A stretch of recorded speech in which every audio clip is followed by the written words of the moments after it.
You never chose to be a goalkeeper. The goal chose you. It starts the way it always does. You're the last kid picked. The others want to run, dribble, score. Nobody wants to stand in front of a net and get kicked at for 90 minutes. So they stick you there. And then you make your first save. It's not clean. You barely know what you're doing. You just die because it feels right. The ball hits your body, bounces away, and doesn't go in. Everyone cheers. You don't really understand why, but it feels good. You didn't score. You stopped someone else from doing it. And that was enough. It happens again and again. Suddenly, you're not just the kid in net. You're the one who can stop it. The one who doesn't flinch. The one who's not afraid to get hit. You learn quick that being a keeper means learning things no one else on the field has to think about. Like how to read a striker's hips, how to stay on your line, when to come out, and when to wait. There's no room for guessing. One mistake and the ball's behind you. One mistake and the scoreboard changes. Everyone else gets to play the game forward. You play it backward. You don't attack, you protect. You're standing in the back while the whole game happens in front of you. And still, everyone expects you to be perfect. You touch the ball maybe 5 times a game. But every one of those touches is a test. You stop watching the ball. You start watching everything. The way the wingers move, the shape of the midfield, the body language of a striker about to shoot. You become a thinker, a watcher, always calculating. You start wearing bruises like they're part of the job. A ball to the ribs, a cleat to the thigh, elbows to the head during corners. You don't complain. You're the keeper. You take the hit and get up. That's just what you do. And when you do your job right, nobody notices. The striker misses, the defender gets the credit. You barely exist. But if you mess up even once, it's a disaster.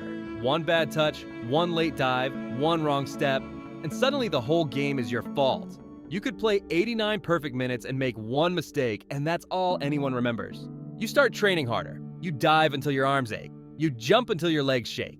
You learn to move sideways faster than most people can run forward. Not because you want to be flashy, but because if you aren't sharp, your team suffers. It's lonely back there. You don't get to join the celebration when a goal goes in. You don't run up the field high-fiving your teammates.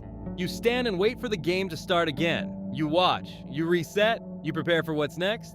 But you love the moment it's just you and the ball. You love the penalty kick, when it's all on you.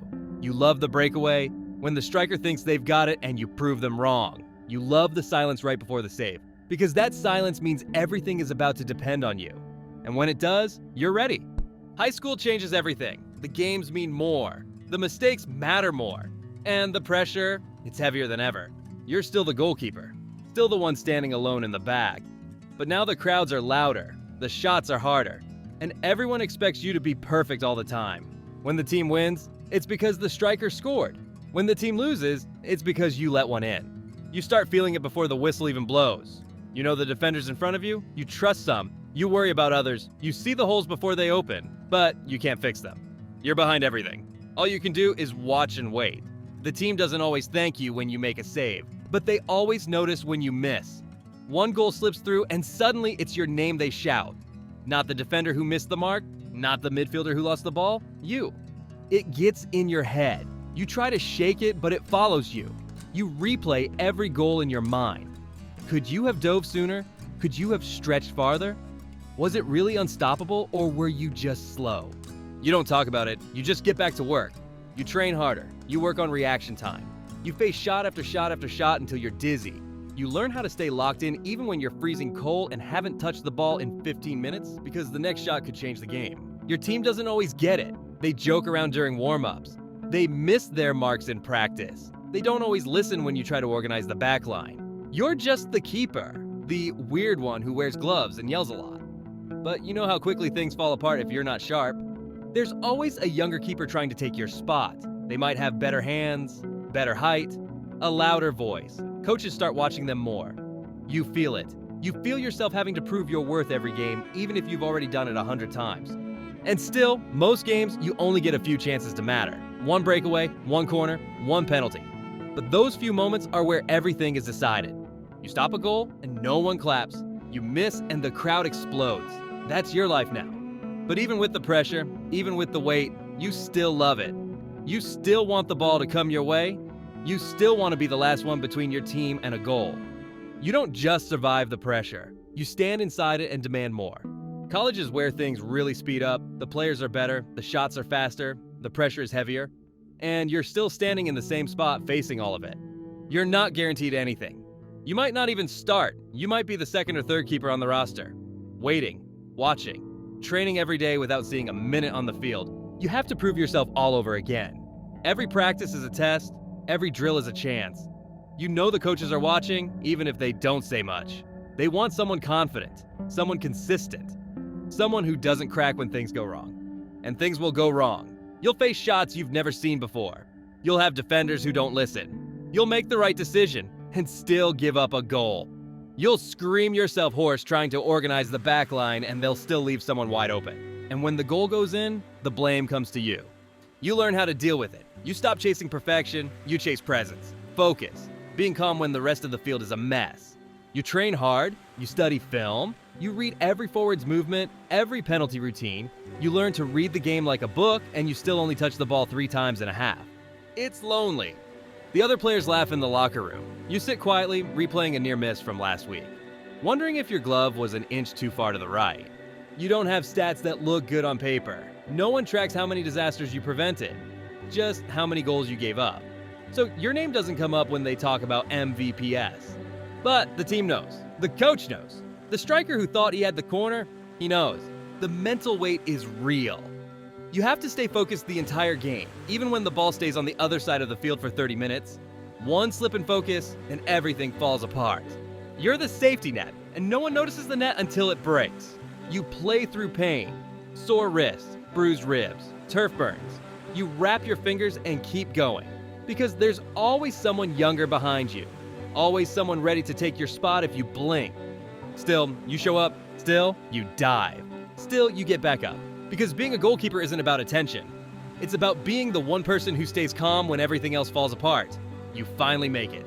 A pro contract, a badge, a jersey with your name on it. You think it means you've arrived, but really, it means the pressure just got bigger. Now every mistake costs money, every bad game puts your spot at risk.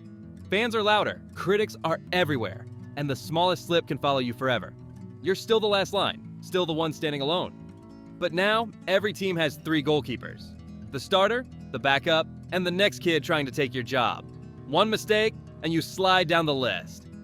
You can't afford almost. You play through pain because you have to. Dislocated fingers, swollen knees, pulled muscles. You tape them up and play anyway. Rest is for people with backup plans. You don't have one. Coaches expect you to be the calmest person on the field, even if your team is falling apart. You can't lose your cool. You can't show fear. You have to lead with your voice, with your eyes, with your presence. But when things go wrong, the cameras point straight at you. You watch games back, frame by frame. You look at your position, your dive, your timing. You break down goals you couldn't have stopped just to make sure. Because the fear of missing something simple never goes away.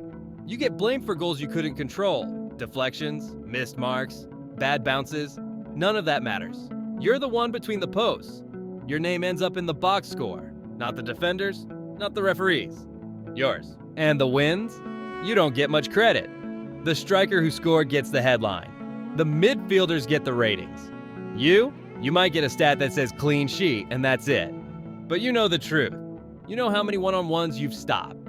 How many times you've saved a goal that could have ended the game. How many plays you read perfectly, but no one noticed because you moved early and made it look easy. You keep working. More reaction drills, more reps, more hours alone with the ball, because the job never ends, not at this level. One bad week and people start talking. Is he slipping?